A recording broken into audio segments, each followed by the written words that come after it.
如果你第一次来到这里，一定会被眼前的景象镇住。在中国西部，四川省的甘孜州有一个叫白玉的小县城。从成都出发要坐1天车，翻过几座大山才能到达这里。海拔接近4000米，空气稀薄，走几步就会喘得厉害。冬天零下20-30度，风像刀子一样刮在脸上。但就是在这样一个远离尘嚣的地方，耸立着世界上最大的女性佛教修行地亚青寺。放眼望去，成千上万的红色木屋像海浪一样覆盖整个山谷，从河边一直延伸到山坡峰里。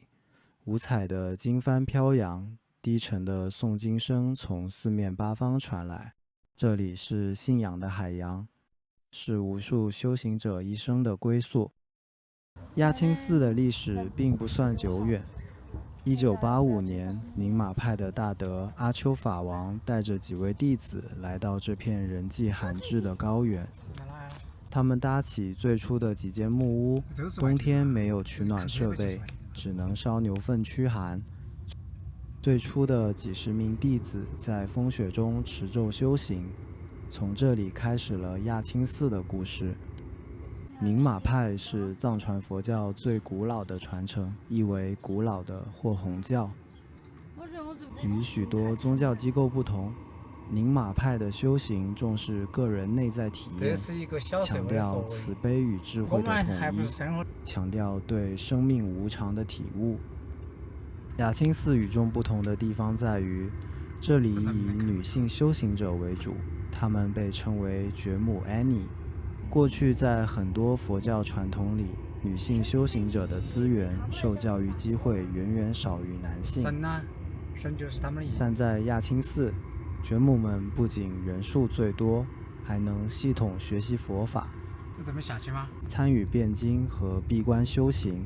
许多人甚至成为著名的女活佛、女上师。从最初的几十人到上万名修行者，从荒原到闻名世界的佛学重镇，亚青寺的发展速度令人惊讶。主要的地方嘛，它不仅是修行的道场，也是一段高原上的传奇。亚青寺被一条河分成两岸河，中央的那块地叫做觉母岛，是全世界最大的女性修行社区。岛上的木屋大多由修行者自己搭建木板、铁皮、塑料布，能找到的材料都被用来建房。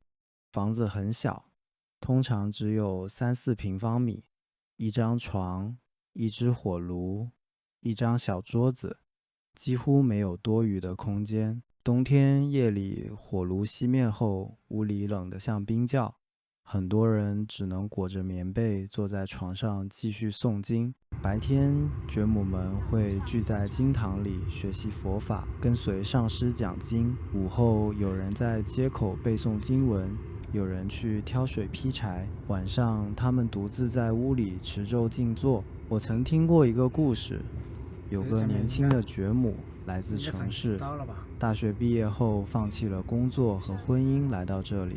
他说，在城市里，他的生活总是被外界拉扯，而在亚青寺，每天的作息极其简单，诵经、学习、静坐，偶尔去河边洗衣服。他说，正是这种简单，帮他慢慢找回了内心的平静。走在亚青寺的街上，你会发现这里有严格的分区制度。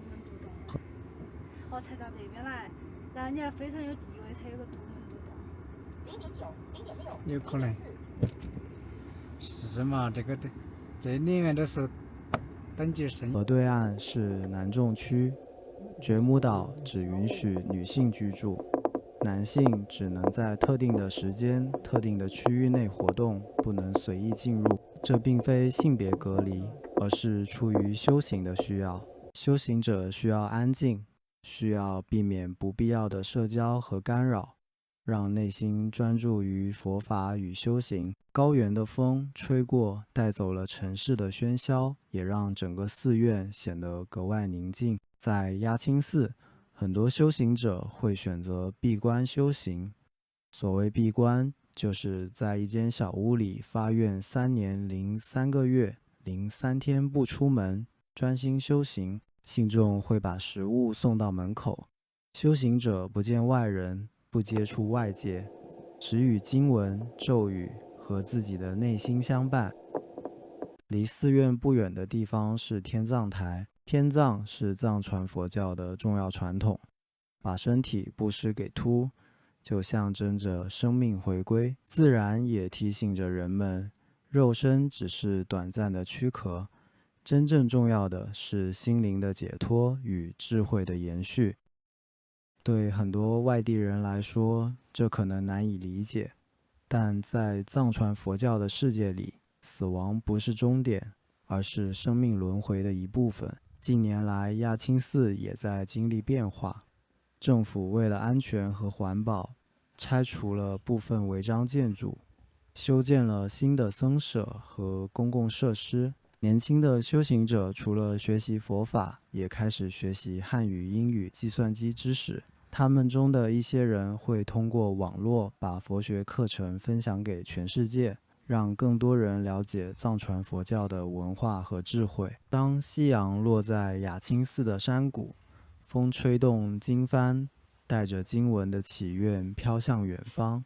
无论外面的世界多么喧嚣，这里的人们依然守着内心的一片净土。高原的夜色将至，诵经声却在群山之间久久回荡，仿佛在提醒着世人，在喧嚣的时代，仍然有人选择用一生寻找内心的安宁。